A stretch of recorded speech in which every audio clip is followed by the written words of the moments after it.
Ang laban ni Rodex kontra kay Wilson. Mga body, tara at atin itong pag-usapan. Isang malungkot na balita nga ito mga body. Kanina nga lang ay naganap na ang inaabangang laban. Ni Rodex kontra kay Wilson, ang venue ng laban kanina ay sa Brisbane Entertainment Centre sa Australia, kung saan hinarap ni Rodex Piala si Liam Wilson, isang matibay na boksingero para sa 10 round na labanan para sa WBO International Super Featherweight title. Maayos ang takbo ng laban sa mga unang round.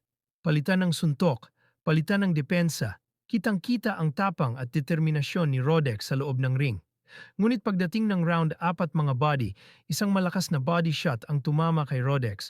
Madami nga ang nag-akalang sigurado na ang panalo ni Rodex dahil sa una hanggang sa 4 na rounds ay talagang pinapaulanan niya ng suntok ang mukha ng kalaban. Ngunit pagdating na nga ng ilang minuto sa 4 na rounds ay dito na nagtapos ang kanyang laban. Isang malakas na body shot ang tumama kay Rodex dahilan kaya bigla na lang siyang namilipit sa sakit. Isang masakit na pagkatalo. Pero ganito talaga ang boxing. Isang suntok lang, pwedeng magbago ang lahat. Hindi pa tapos ang kwento ni Rodex mga body, babawi at babangon siya sa susunod na laban.